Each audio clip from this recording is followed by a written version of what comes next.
আমার পক্ষ থেকে একটি ব্যক্তিগত আপডেট। অনেক প্রশ্ন আসে আমার কাছে প্রায় প্রতিদিনই, আসলে প্রতিদিনই। কি হচ্ছে?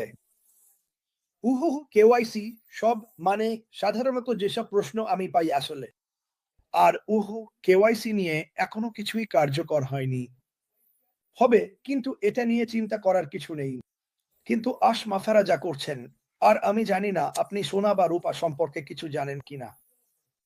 যখন তারা সোনা আর রূপা পরিশোধন করে, তখন আসলে ওগুলো আগুনে ফেলে। আর এতে যা হয় তা হলো সব অশুদ্ধতা পুড়ে যায়, আর ভালো প্রাকৃতিক সম্পদ আর সোনা ওপরে উঠে আসে। একটু যেমন বলেন, ক্রিম শত সময় ওপরে উঠে আসে। এটাই এখন মাফারা করছেন। তিনি এই কোম্পানিটাকে পরিশোধন করছেন। হ্যাঁ, তিনি এটাকে আগুনে রেখেছেন। তিনি সব অশুদ্ধতা পুড়িয়ে দিচ্ছেন। তিনি এটা করা বন্ধ করেননি। এটা অনেক পরিশ্রমের কাজ, কিন্তু তিনি জানতেন এটা করতেই হবে। তুমি জানো, আমাদের বেশিরভাগেরই দাগ আছে। আমি বিলি গ্রাহামকে শুনছিলাম। আমি সত্যিই বিলি গ্রাহামকে ভালোবাসি। আর তিনি বলছিলেন, মানুষ সবারই দাগ আছে। আর এই দাগগুলো আমাদের মনে করিয়ে দেয় যে তুমি কখনো হাল ছাড়োনি। তুমি পড়ে যাবে। তুমি তুমি বাধার মুখে পড়বে। তোমার ওপর চিৎকার চেঁচামেচি হবে, তোমাকে ধমকানো হবে। আর মাফারারও অনেক দাগ আছে, আমি বিশ্বাস করি, কিন্তু তারপরও তিনি নিজের দিকে তাকিয়ে বলেন, আমাকে এগিয়ে যেতে হবে। আমাকে এটা করতেই হবে।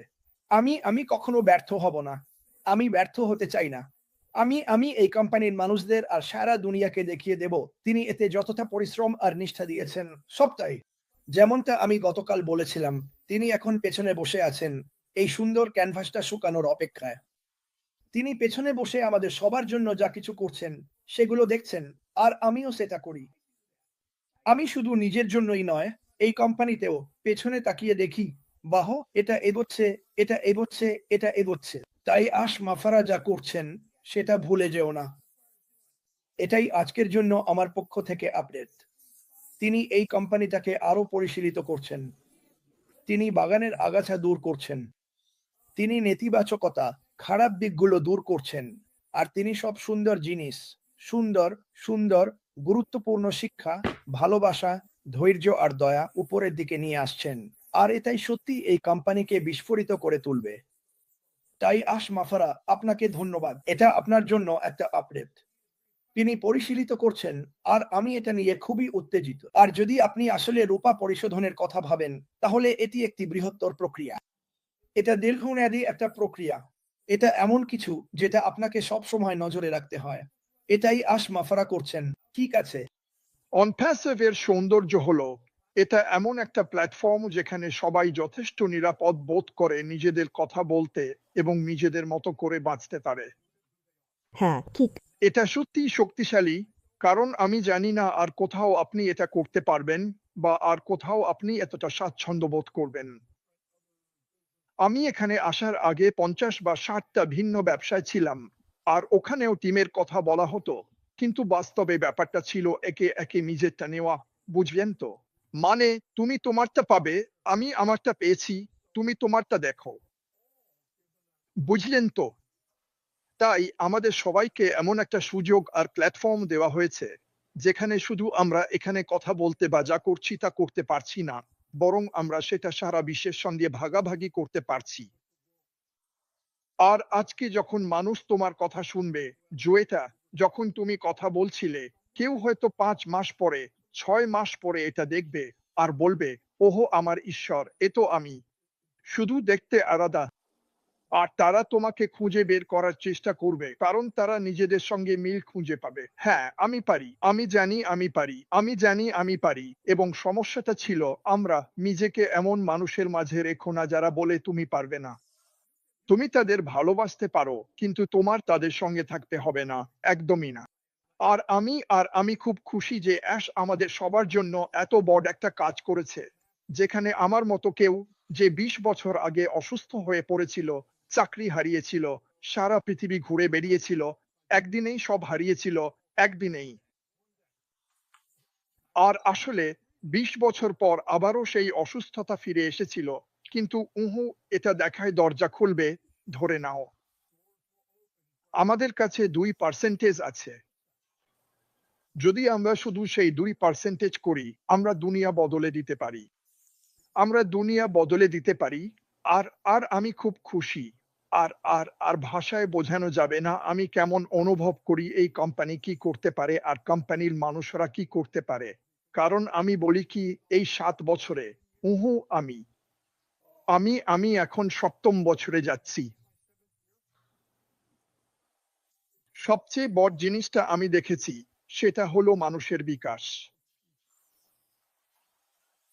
এটা বিশাল আর এর অনেক মানে আছে। আরেকটা কথা মনে রেখো, প্রতিটা মুহূর্তই নতুন করে বাঁচার সুযোগ। প্রতিটা মুহূর্ত নতুন করে বাঁচার সুযোগ। তুমি বলতে পারো না, আমি পারিনি, আমি শেষ। আজই ১ম দিন। মানে যাই হোক, আরেকটা বিষয় আমি বলতে চেয়েছিলাম।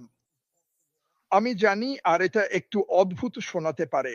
আমি শুনি মানুষ ক্রিস আর অন্যদের বলে, আমাকে না, ধন্যবাদ ঈশ্বরকে, কাক নিয়ে, আর আমি সত্যি বলতে ভাষা হারিয়ে ফেলি। কাইক হলো সেই প্রক্রিয়া যেটা দিয়ে গ্রাহকদের পরিচয় যাচাই করা হয়। হুন আর সবাই চাপ দিচ্ছে, এই শুনেছি আমরা কাইট পেতে যাচ্ছি, ওহো ঠিক আছে। কিসের জন্য? আমাদের তো কোনো গ্রাহকই নেই। আমরা তো এখনো শুরুই করিনি। এটা একটু অদ্ভুতই লাগে ওরা এমন কিছুর ওপর ফোকাস করছে যেটা অবশ্যই আমাদের ট্র্যাক থাকবে। সবাই তো রাখে।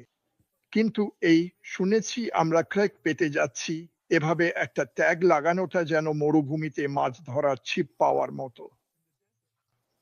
হ্যাঁ, আমার একটা আছে। দারুণ। আমার ফ্লাই ফিশিং করার ছিপ আছে, কিন্তু আমার কাছে কোনো জলই নেই। মানে আমাদের একটু ধীর হতে হবে। যেমন যেমন ওহো ক্রিস বলেছিল, সাধারণত আমরা আশের সঙ্গে সপ্তাহে কয়েকবার কথা বলি। গত 1 সপ্তাহ ধরে ও খুব চুপচাপ আছে।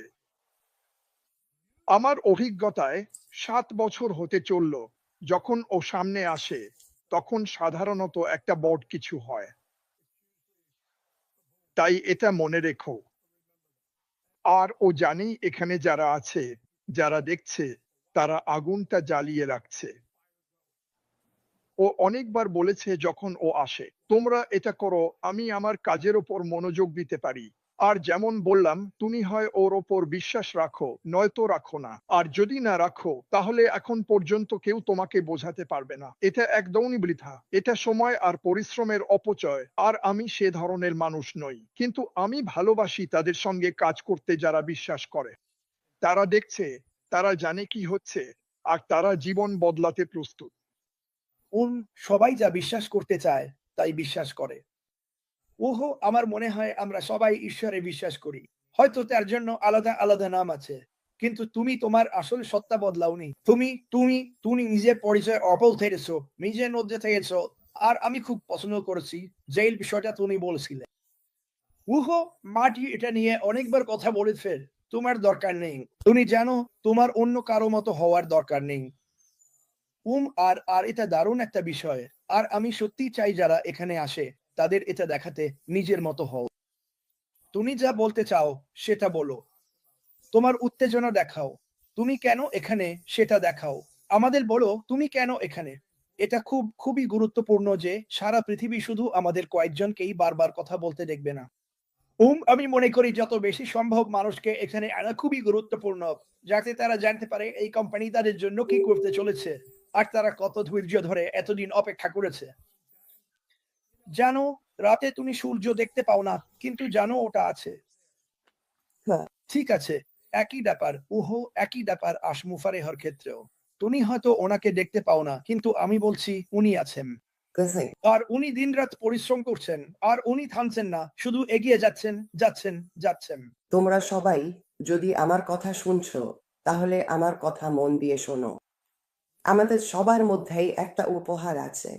তোমরা সত্যি অসাধারণভাবে সৃষ্টি হয়েছ, আর তোমাদের মধ্যে একটা উপহার আর প্রতিভা আছে, যেটা প্রভু চান তোমরা অন্যদের সঙ্গে ভাগ করে নাও।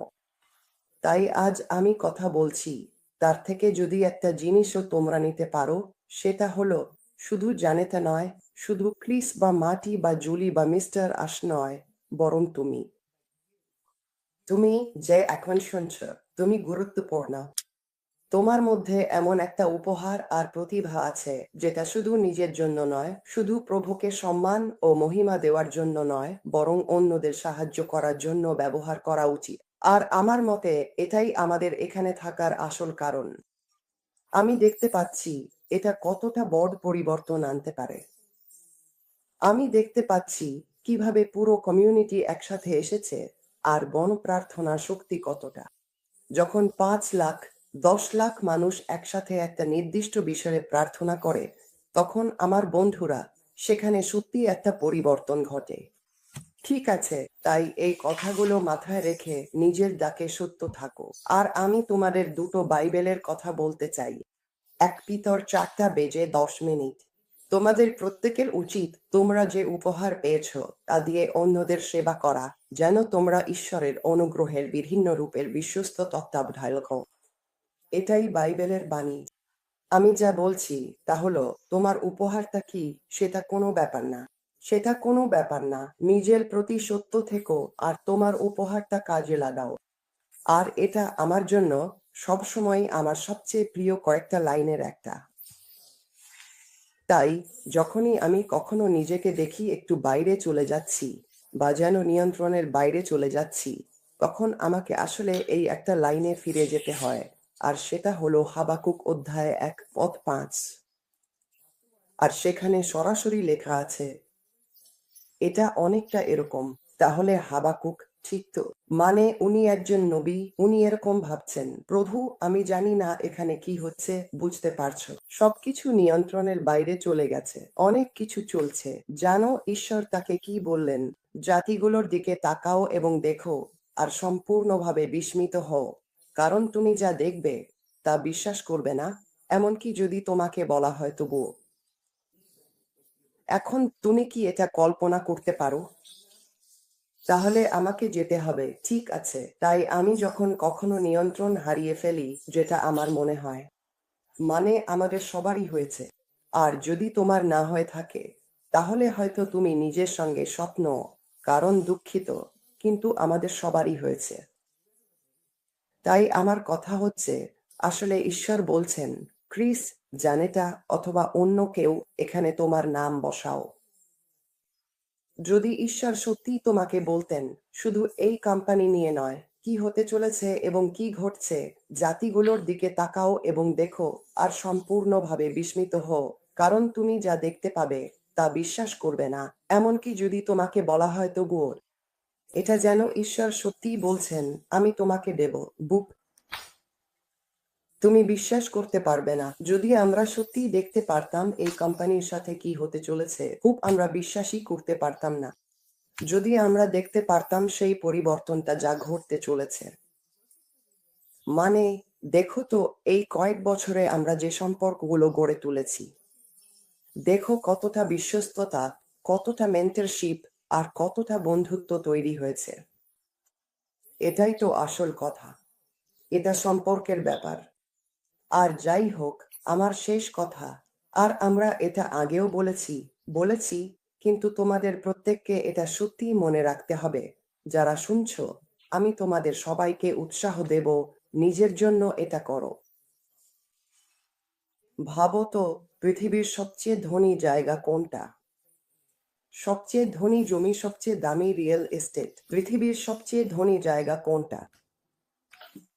আমি একবার একটা কনফারেন্সে ছিলাম, তখন এই প্রশ্নটা উঠেছিল আর আমরা সবাই ভাবছিলাম, জানি না তো। তুমি জানো, আমরা সত্যি বিভিন্ন জায়গার কথা ভাবছিলাম, আর ওরা আবারও জিজ্ঞেস করলো, পৃথিবীর সবচেয়ে দামি রিয়েল এস্টেট কোনটা? আর উত্তরটা ছিল কবরস্থান। আর আমরা সবাই চারপাশে তাকিয়েছিলাম, ভাবছিলাম এর মানে কি? আর বক্তা বললেন, পৃথিবীর সবচেয়ে দামি রিয়েল এস্টেট ওই কবরস্থানেই আছে।